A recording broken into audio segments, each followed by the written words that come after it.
Então vamos à palavra. Tem bastante coisa, tem ceia ainda, tem o envio dos missionários que vão fazer um prático em Panambi. Vamos lá. Você que tem nos acompanhado, tem vindo nos últimos cultos, nós temos falado sobre servir as mesas, né? E hoje nós estamos na terceira parte. E nossas palavra referência, né, está em Atos, capítulo 6, versículo 1 ao 7. Se você trouxe a sua Bíblia, pode abrir. Nós também colocamos no telão. Nossa versão é a versão NVI, nova versão internacional. Bem, vamos orar antes, então. Feche seus olhos. Pai, eu oro a Ti. Eu oro para que o Senhor fale com a sua igreja hoje. Para que o Senhor ministre aos nossos corações vida. A sua palavra é vida. Nós oramos que a nossa mente venha estar sendo cativada até Ti nesse momento. Que toda falta de atenção seja repreendida agora em nome de Jesus. Que qualquer pessoa que esteja aqui, mas o pensamento esteja longe, o corpo esteja longe, eu oro para que o Seu amor atraia. O Seu amor atraia, Senhor. Eu oro por atenção, eu oro por compreensão da Tua palavra, eu oro por entendimento, eu oro para que o Senhor use a minha vida para falar com a Sua igreja, não aquilo que eu quero, mas aquilo que o Senhor quer liberar nessa noite. Em o nome de Jesus, ministra em cada coração, Espírito Santo. Tu tem total liberdade nesse meio aqui, Tu tem total liberdade. Esse culto, ele só faz sentido se o Senhor se mover, se o Senhor se fazer presente aqui. Em o nome de Jesus, vida e a palavra, Senhor, que nos transforma. Amém, amém e amém. Vamos lá. Diz assim: naqueles dias, crescendo o número de discípulos, os judeus de fala grega, entre eles queixaram-se dos judeus de fala hebraica, porque suas viúvas estavam sendo esquecidas na distribuição de alimento. Por isso os 12 reuniram todos os discípulos e disseram: não é certo negligenciarmos o ministério da palavra de Deus a fim de servir as mesas. Irmãos, escolham entre vocês 7 homens de bom testemunho, cheios do Espírito Santo e de sabedoria. Passaremos a eles esta tarefa.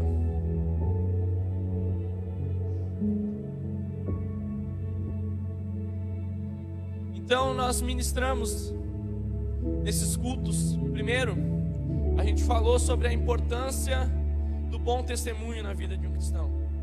A gente falou como o testemunho ele glorifica a Deus, como o testemunho ele consegue fazer refletir Jesus e alcançar pessoas, e como o nosso testemunho ele envergonha todas as afrontas que são levantadas contra a nossa vida. A gente ministrou no segundo culto sobre uma vida cheia do Espírito Santo, sobre uma vida de oração, sobre a gente fugir daquilo que não acrescenta na nossa vida. A gente falou tudo isso. E hoje a gente vai estar ministrando a terceira parte, que seria sobre a sabedoria. A gente percebe que na igreja de Atos, que é a igreja que nós temos como exemplo, né? A gente admira a igreja de Atos, a gente admira o mover deles, mas a gente percebe que também eles tiveram alguns problemas. E como a gente tem falado nos outros cultos, eles tiveram problemas porque a minha e a sua vida tem problemas. Porque dentro de mim e dentro de você existem coisas a serem resolvidas, coisas que nós estamos num processo, coisas que precisam ser ministradas e trabalhadas dentro de nós.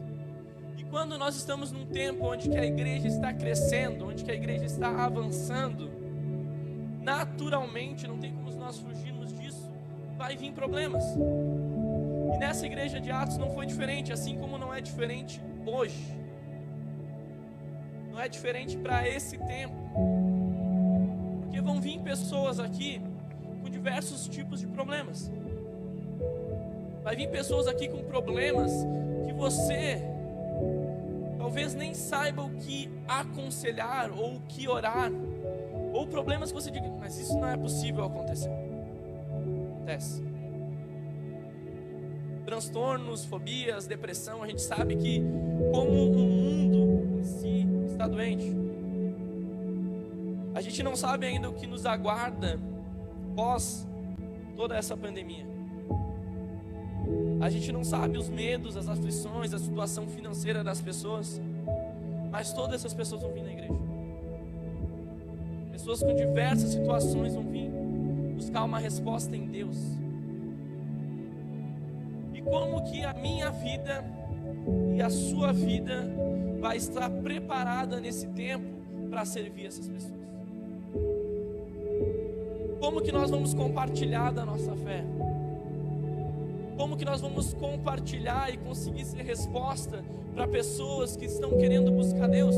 E Deus querendo usar a nossa vida para responder a oração de pessoas, para responder o clamor de pessoas, para responder a dificuldade de pessoas. Por isso que nós precisamos da sensibilidade do Espírito Santo que vai nos levar nesses tempos, que vai nos levar nesses dias, a nós conseguirmos sermos luz nas trevas, a nós conseguirmos sermos pessoas que não meramente resolvem os seus próprios problemas, que isso já é bem difícil, mas pessoas que vão ajudar outras pessoas a resolver os seus problemas. Isso é servir às mesas. Havia um problema na igreja de Atos, havia uma dificuldade, havia uma coisa que não estava justa, que não estava correta, estavam beneficiando algumas pessoas e outras pessoas estavam sendo esquecidas. E trouxeram isso aos apóstolos.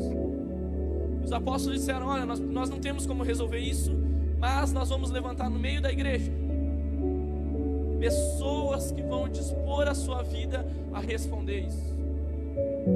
Eu não sei qual é o tipo de problema que você vai resolver, eu não sei qual é o tipo de dificuldades que você vai resolver, mas eu sei de algo: pessoas que marcam histórias, pessoas que deixam um legado, pessoas que realmente fazem sentido na terra, não são aquelas que resolvem seus próprios problemas, são aquelas que resolvem o problema dos outros e o problema do mundo.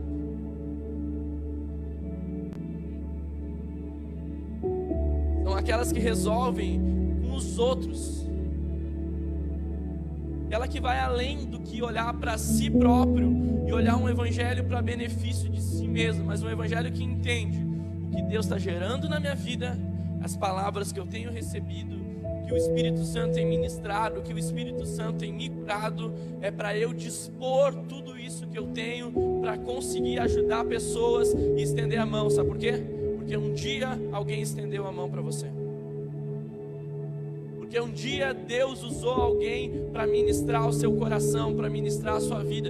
Deus usou alguém talvez para fazer um simples convite, de você estar aqui nessa igreja, mas isso não foi um convite humano, foi um convite do próprio Deus para você.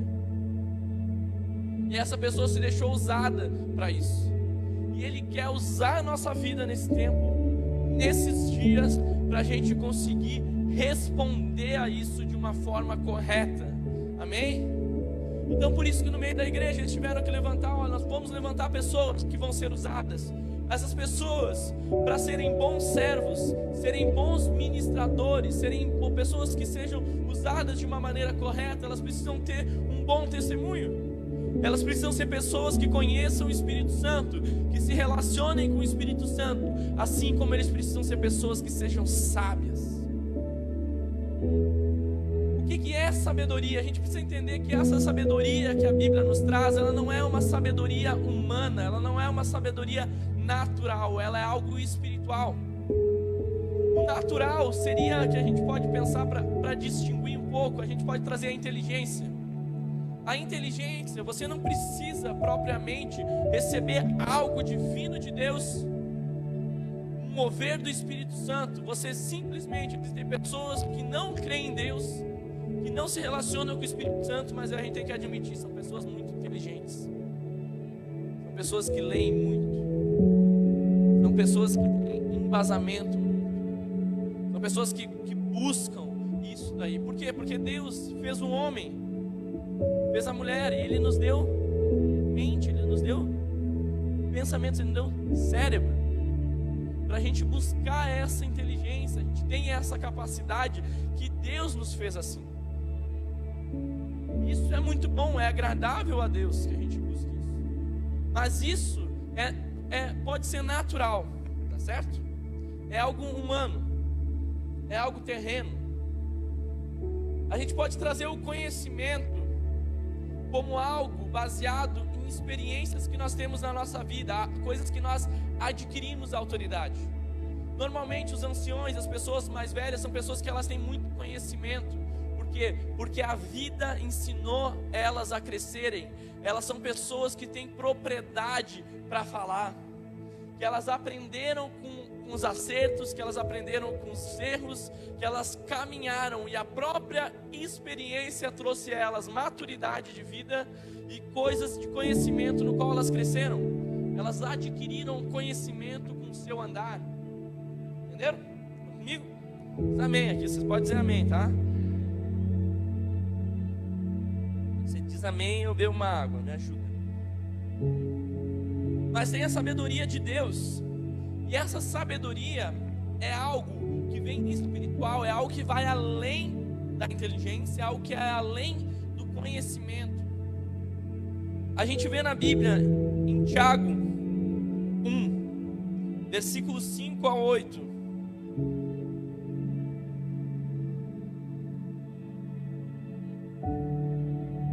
Nós devemos ter no nosso coração esse desejo, tá? De ter um bom testemunho, o desejo de ser cheio do Espírito Santo, como assim o desejo de ser sábios em Deus. Olha o que diz: se alguém de vocês tem falta de sabedoria, peça a Deus, que a todos dá livremente, de boa vontade, e lhe será concedida. Peça, porém, com fé, sem duvidar, pois aquele que duvida é semelhante à onda do mar, levada e agitada pelo vento. Não pense que tal homem receberá coisa alguma do Senhor. É alguém que tem mente dividida, é instável em tudo que faz. Você quer sabedoria? Ele diz que Ele dá a todos. O desejo do coração de Deus é liberar essa sabedoria espiritual sobre as nossas vidas. Mas Ele diz, ó, se quer sabedoria, existe um segredo. Você tem que pedir com fé. E essa fé, a gente vê na Bíblia que ela é uma certeza, ela é uma convicção. E o primeiro passo que a gente precisa entender para adquirir a sabedoria de Deus, a gente precisa ter perseverança naquilo que nós estamos pedindo ao Senhor. Porque se nós temos certeza, nós persistimos. Entenderam? Se nós sabemos o que queremos e temos convicção daquilo, isso nos faz correr, isso nos faz desejar, porque nós sabemos que o que nós estamos correndo, nós estamos lutando uma luta sem premiação, nós estamos correndo uma corrida sem um destino final. Nós sabemos. A oração, ela diz que nós devemos orar isso, é sabedoria, pedindo com fé. Porque se nós não pedimos crendo que a Bíblia já diz que a vontade de Deus é nos dar, e nós duvidar que o Senhor quer nos dar isso, Ele diz, olha, vocês não vão receber essa sabedoria. Você quer sabedoria, precisa ter persistência, precisa ter convicção que o coração de Deus é liberar isso sobre a sua vida. E o princípio da sabedoria, Provérbios 9:10 diz assim, ó, e o temor do Senhor é o princípio da sabedoria, e o conhecimento do santo entendimento. A gente precisa entender que temor é diferente de medo, tá? Tem muitas pessoas que confundem medo e temor como se fossem a mesma coisa. Deus não quer que você tenha medo dele. Ao contrário, a Bíblia diz que o perfeito amor lança fora todo medo. Mas ele diz aqui que o princípio da sabedoria é temor. O que é temor? Temor é reverência. Temor é reconhecimento. É você entender quem Deus é, a grandeza de Deus e diante de quem você está. Você entender que Deus, Ele é infinito, Ele é superior a todas as coisas. Deus, Ele fez todas as coisas. Por que nós temos que ter esse fundamento da nossa fé quando nós pedimos isso? E acreditando que o alicerce é o temor. Por quê? Porque é diferente quando nós não temos temor e queremos sabedoria. Porque nós confundimos as coisas. Então, o ser humano, por si próprio, ele vai buscar conhecimento, ele vai buscar inteligência, ele vai buscar várias coisas até para querer confrontar Deus. Mas não é a sabedoria que a Bíblia está nos dizendo.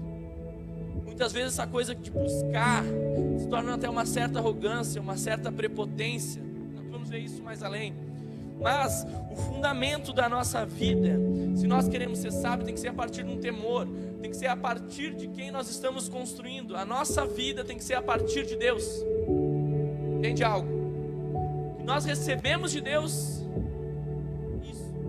E quando nós recebemos de Deus essa sabedoria, uma convicção, nós entendemos que isso não vem de uma busca humana, que isso não vem pela força do seu braço, isso não vem porque você é bom, porque você merece, porque você correu atrás, você buscou desesperadamente, agora você se tornou sábio, redentor do conhecimento, inteligente. Não. Quando nós temos o temor, nós simplesmente pedimos, e a nossa relação e o nosso fundamento com Deus e o nosso entendimento com o Senhor vai nos enchendo. Isso vai clareando as coisas sobre a nossa vida e vai construindo dentro de nós uma vida sábia. Tiago 3, do 13 ao 18.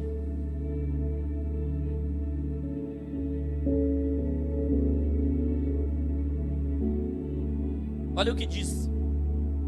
Quem é sábio e tem entendimento entre vocês? Deus está lembrando, quem é sábio aqui? Quem é que tem entendimento entre vocês? Que demonstre com bom procedimento, mediante as obras praticadas com humildade, que provém de sabedoria. Contudo, se vocês abrigam no coração inveja amarga, ambição egoísta, não se glorie nisso, nem negue a verdade. Esse tipo de sabedoria não vem do céu, mas é terrena, não é espiritual. Olha o que ele diz, é demoníaca. Pesado, né? Pois onde há inveja e ambição egoísta, aí há confusão e toda espécie de males. Mas a sabedoria que vem do alto, olha só, a sabedoria que nós estamos buscando de Deus é essa, ó, pura, depois pacífica, amável, compreensiva, cheia de misericórdia e de bons frutos, imparcial. Eu gostei muito dessa palavra, imparcial e sincera. O fruto da justiça semeia-se em paz para os pacificadores. Meu Deus, olha o coração de quem realmente é sábio. Ele está falando sobre uma busca de uma sabedoria humana, de uma sabedoria terrena, mas com o coração completamente desalinhado, com o coração completamente corrompido, com o coração completamente distante de Deus. Uma busca humana, uma busca terrena, que ela chega a afirmar ali, ó, demoníaca pode ser. Mas Ele nos chama para uma convocação, através das boas obras, nós buscarmos essa sabedoria de Deus. Quem é sábio entre vocês? A sabedoria é algo que vem de dentro do coração. Por quê? Porque está fundamentado no temor. Porque está fundamentada em Deus. Porque é algo espiritual. A Bíblia diz que o homem espiritual, ele discerne todas as coisas. Olha só, e por ninguém é discernido. Já o homem, o natural, ele nem compreende as coisas de Deus. É loucura. Mas essa sabedoria que Deus nos dá quando nós somos homens e mulheres espirituais, num relacionamento com Deus, nós conseguimos enxergar as coisas além do que os outros têm enxergado. Essa sabedoria, esse discernimento, esse olhar além do que nós estamos vendo, essa compreensão espiritual das coisas, vai fazer com que a gente não seja enganado meramente pela aparência das coisas.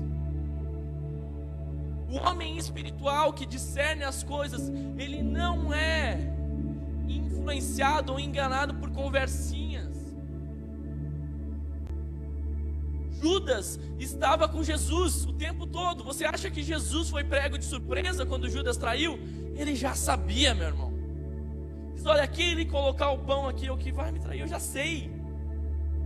Eu sei quem é. Ele não foi pego de surpresa nas coisas.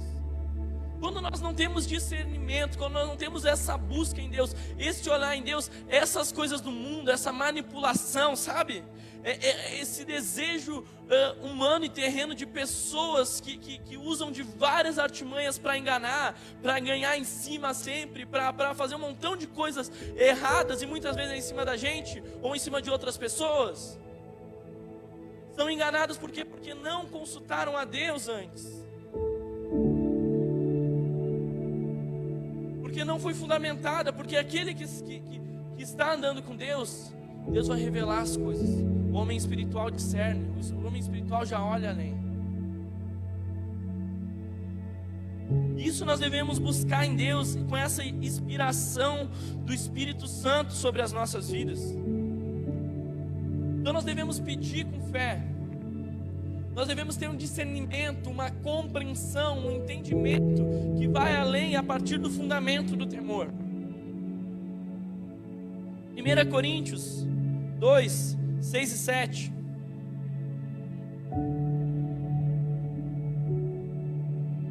Prestem atenção ao que a Bíblia nos diz.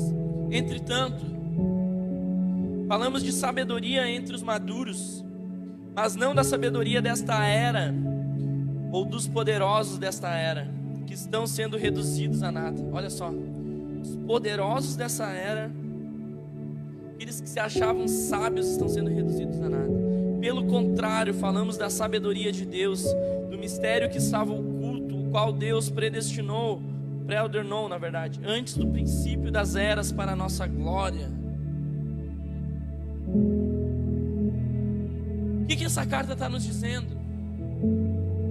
Ela está nos falando que sobre aqueles que se achavam poderosos, aqueles que se achavam bambambam, aqueles que se achavam na frente, aqueles que se achavam redentor do poder, redentor da sabedoria, que conheciam todas as coisas e tudo mais, de certa maneira foi ocultado o conhecimento a respeito do Filho de Deus.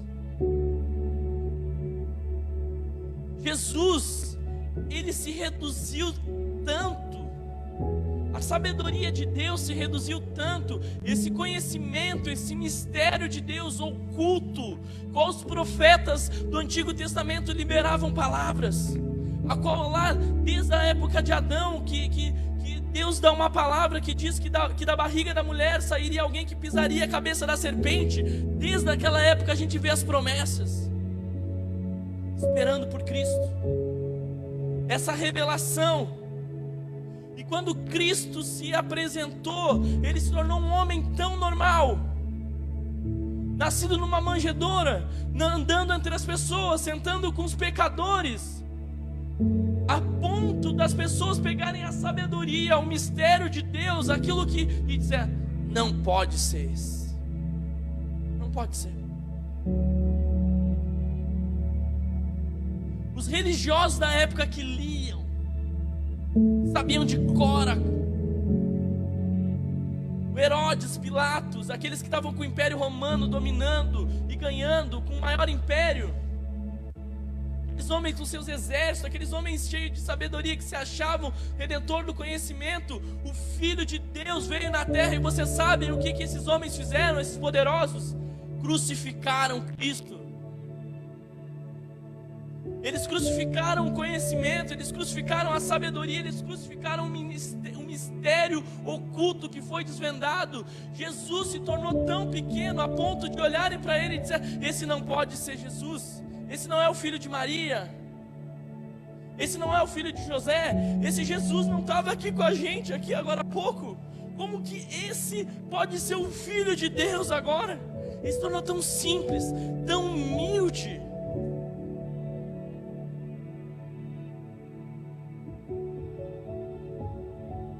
E a Bíblia nos fala aqui que esse mistério que estava oculto, o qual Deus pré-ordenou antes do princípio das eras, para a nossa glória, Ele está falando que essa sabedoria se revelou a nós, que esse conhecimento se revelou a nós, o que estava oculto, os nossos olhos foram abertos. E hoje, meu irmão, hoje, nesse exato momento, se nós cremos, nós podemos continuar nos relacionando com Jesus. O véu foi rasgado, foi nos dado livre acesso a essa redenção, esse conhecimento a Cristo. E meu irmão, hoje nós sentimos o Espírito, hoje nós estamos nesse tempo, mas um dia nós vamos sentar com Ele numa mesa. Ele diz assim, ó, não se turbe o vosso coração, crede em Deus e também em mim. Ele tem preparado uma morada, uma casa eterna, um lugar para a gente morar com Ele eternamente. Ele preparou isso, esse mistério que foi oculto para nós. Ele não é só revelado nesse tempo através do Espírito Santo. Um dia nós vamos sentar com Ele, meu irmão. Nós vamos olhar na face dEle. E nós vamos desfrutar de uma eternidade desse conhecimento e desvendar tudo a respeito dele, porque ele se liberou totalmente para a gente. Hoje nós podemos mergulhar em Deus, nós podemos mergulhar nesse mistério, nós podemos conhecer, abrir o nosso coração, saber quem Ele é. Nós estamos numa busca por isso, mas existe, meu irmão, um mar de imensidão, de um rio que não acaba mais. Nunca nós vamos poder dizer que conhecemos tudo a respeito de Deus, tudo a respeito de Jesus.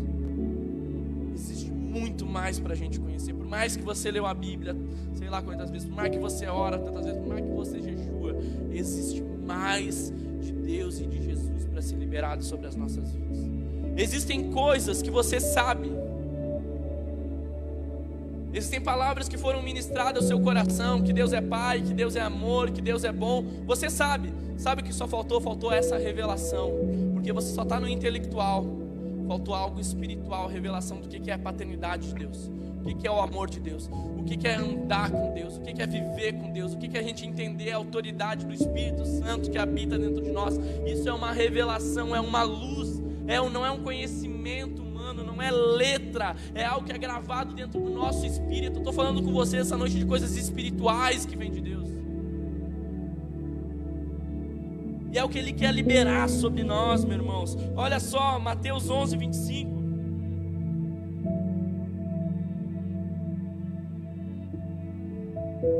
Mateus 11, 25 diz assim: naquela ocasião, Jesus disse: eu te louvo, Pai, Senhor dos céus e da terra, porque escondeste essas coisas dos sábios e cultos e as revelaste aos pequeninos. Olha só, Jesus no tempo da terra orando e dizendo: Pai, te agradeço. Sabe aqueles que se acham cultos, sábios, se acham grandes nessa terra?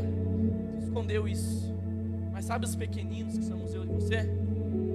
Jesus está agradecendo porque o Pai desejou revelar esse mistério para a gente. Foi nos dado Cristo, foi nos dado esse mistério, e Jesus ele está agradecendo isso, meu irmão. 1 Coríntios 11, do 25 ao 28, o que diz? Diz assim, ó: porque a loucura de Deus é mais sábia que a sabedoria humana, e a fraqueza de Deus é mais forte que a força do homem. Irmãos, pensem no que vocês eram quando foram chamados. Poucos eram sábios segundo os padrões humanos, poucos eram poderosos, poucos eram de nobre nascimento, mas Deus escolheu as coisas loucas do mundo para envergonhar os sábios. Ele escolheu as coisas fracas do mundo para envergonhar as fortes. Ele escolheu as coisas insignificantes do mundo e as desprezadas e as que não são, para reduzir a nada ao que são. Deus escolheu as coisas loucas do mundo, meu irmão. Agora você olha para a sua vida, você olha para a sua história, você olha para a sua trajetória, você olha para o que você vai viver, você olha para a família que você nasceu, e os cálculos não batem, e você tem uma relação com Jesus.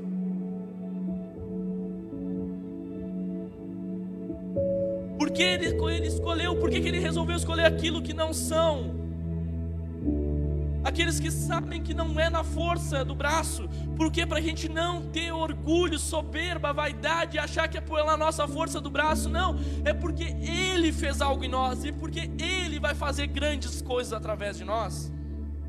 É tudo dele, tudo vem dele, e tudo volta para Ele. Nós simplesmente nos permitirmos com que Ele use a nossa vida nesses dias, do que o Espírito Santo faça morada no nosso coração, do que Ele trabalhe dentro de nós e as coisas sejam transformadas internamente.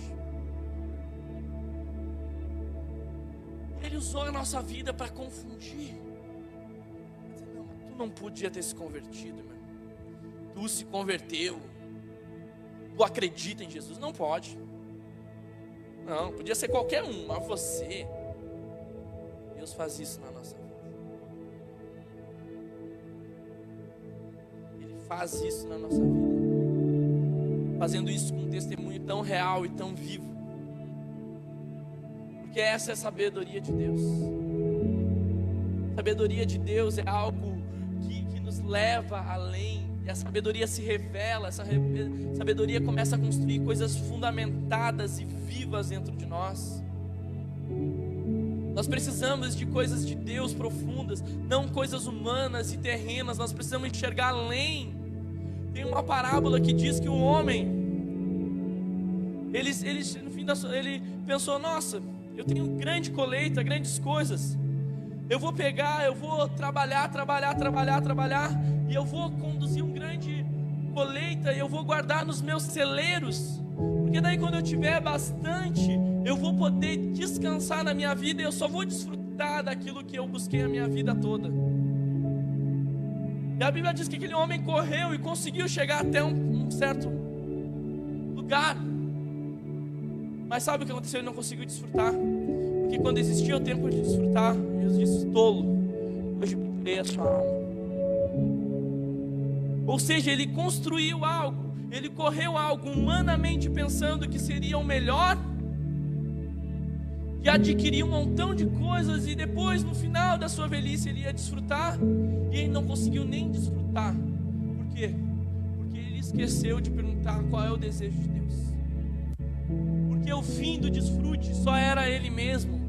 Ele não pensou em construir um celeiro para ajudar os outros. Ele não pensou em distribuir aquilo que ele tinha. Ele queria construir para ele simplesmente passar bem o resto da sua vida. Mas ele chegou no fim sem discernimento, sem sabedoria, sem compreensão dos tempos, sem saber o que Deus queria. E ele correu atrás do vento. Que vida frustrante, meu irmão. Não é isso que Deus quer para a gente. Deus não nos chama para a gente correr atrás do vento. Existem coisas em Deus para serem reveladas no nosso coração. Existem coisas que Ele quer liberar dentro da nossa vida. Ele quer lhe mostrar coisas, Ele quer abrir os nossos olhos. A Bíblia diz que o Deus desse século, com D minúsculo, Ele cegou o entendimento de muitos, para que as pessoas não compreendessem a Deus. Deus não nos quer cego, Deus quer abrir a nossa visão e quer nos mostrar coisas. Aqueles religiosos diziam: ele é o filho de José, ele é o filho de Maria, não pode ser. Sabe aquele cego Bartimeu, que era cego de nascença? Sabe o que ele fala? Ele fala assim: filho de Davi, tem misericórdia de mim. Ele era cego só natural, mas espiritualmente ele estava vendo Cristo. Espiritualmente ele estava clamando por um milagre. E espiritualmente ele estava com uma esperança de receber um toque de Deus e a sua vida ser transformada. A gente percebe Pedro, que teve a vida completamente transformada por Cristo. Mas chega um ponto que Jesus está andando com eles e diz bem assim: Pedro, ou discípulos, quem dizem por aí que eu sou? Uns dizem que tu és João Batista, outros dizem que tu és Elias, outros dizem que tu és um do profeta. E daí Jesus pergunta para eles: e vocês aí, quem dizem que eu sou?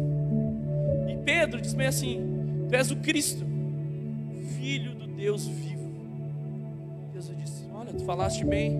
Não foi carne nem sangue que te revelou isso, mas foi o Espírito Santo. E tu és Pedro, e sobre essa rocha, ele fala assim: tu és Pedro, e sobre essa rocha edificarei a minha igreja. Ele é Pedro, Jesus é a rocha. Era a parte de Pedro.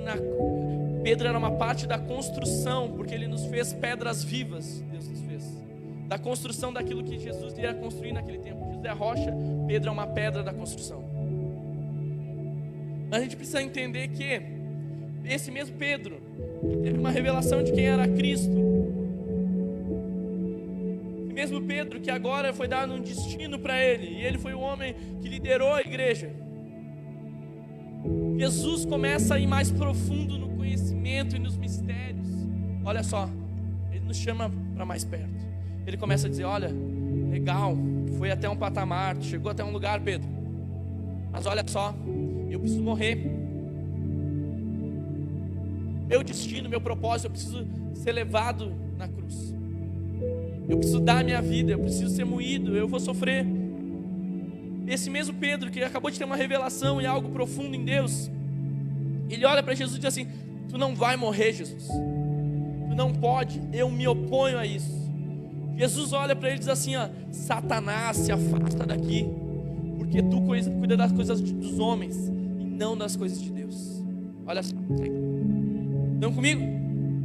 Ele recebe uma palavra ali, aquilo confronta o coração dele, que diz: olha, tu está tão mesquinho, tu acabou de ter uma revelação, eu te chamei para um nível mais profundo, mas tu ainda está pensando só no terreno, tu está olhando só para o natural, tu não está conseguindo enxergar o propósito espiritual que eu tenho nisso tudo. E ele chega a olhar e dizer: Satanás, uma oposição aos planos de Deus, ao propósito de Deus. E o que está se opondo na sua vida para você cumprir nesses dias os planos e os propósitos de Deus? O que você está dizendo para Jesus não? Ou não é assim? Você precisa pedir para Deus te mostrar além do que você está vendo, porque se você não tiver discernimento espiritual, você vai confundir o que é Deus e o que é diabo. Porque você acha que o diabo não abre porta? Abre porta. Você acha que o diabo não tem poder para colocar uma enfermidade para tirar?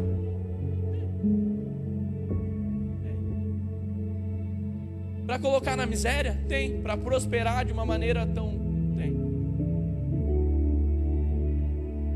E se nós não tivermos discernimento e uma compreensão espiritual, como é que nós vamos saber quando é uma bênção de Deus ou quando é algo para enredar a nossa vida?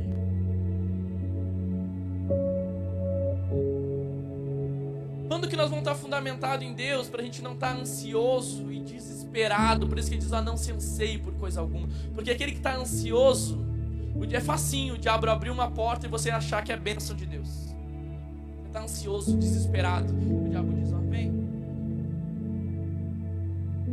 Não consegue descansar, não consegue ter paz, não consegue ter paciência, não consegue consultar a Deus, não consegue discernir as coisas. Deus, Ele quer nos dar clareza dos tempos, Ele quer nos dar clareza dos dias. São coisas tão profundas. Olha só, para pensar comigo. Os religiosos que liam a Bíblia, que estavam cegos, foi os mesmos que crucificaram Jesus. E eles estavam lendo, estavam esperando o Messias. Mas olha quem vem primeiro no Messias quando ele nasce. Vem os homens lá de longe.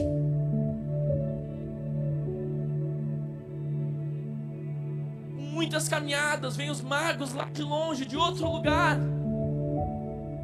E eles chegam diante de Herodes, que também era alguém poderoso, e diz assim, ó: os religiosos estavam lá: Cristo nasceu.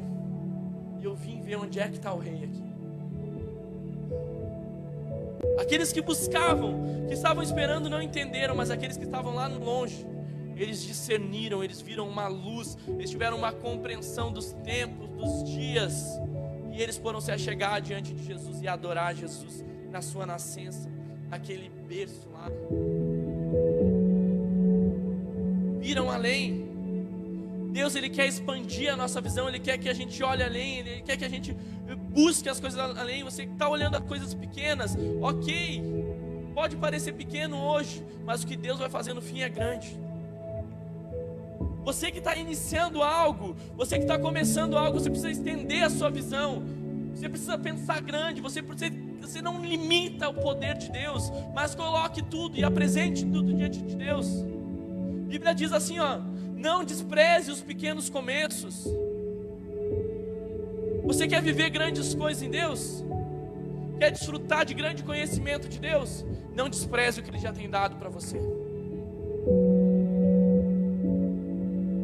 Se entregue nisso tudo e peça para Ele dar essa compreensão e te mostrar os próximos passos, os próximos capítulos desses dias.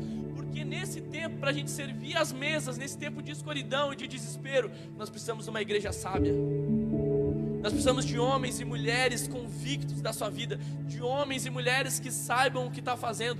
Meu irmão, por favor, nós não queremos perder o nosso tempo. Você também não quer perder o seu tempo. Então, naquilo que a gente for colocar a mão, tem que ser para ser de verdade. Se nós queremos construir uma igreja que vai influenciar esse bairro, que nós queremos construir uma igreja que vai influenciar a Viamão, que nós queremos construir uma igreja que vai, através daqui, vai sair missionários para tocar as nações, nós precisamos ser de verdade nesse relacionamento com Jesus. Nós precisamos ser objetivo. A palavra pecado, sabe o que significa? Significa errar o alvo.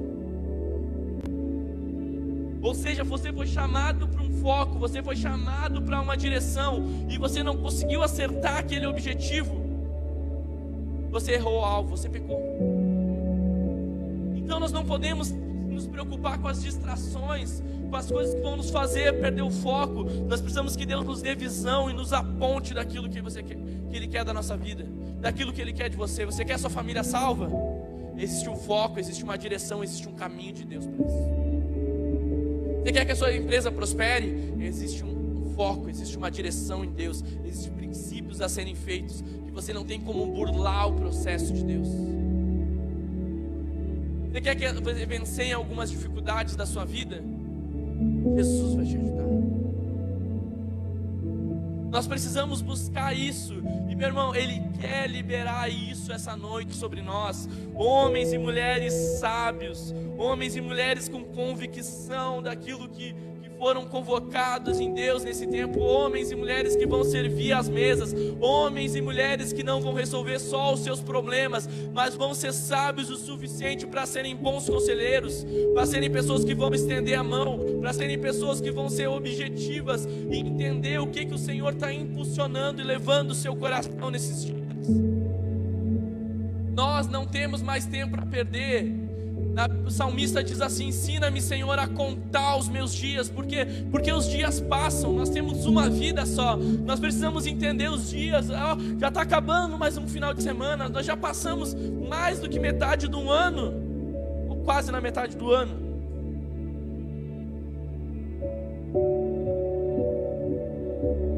E aí, onde é que a gente está indo? Que clareza que nós estamos tendo?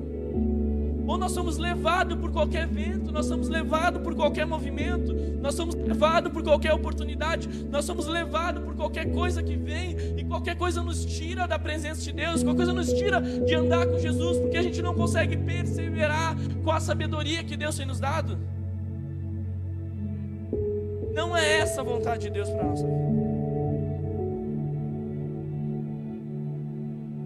É o tempo de você não perder tempo, de eu não perder tempo. E eu gostaria que você ficasse de pé.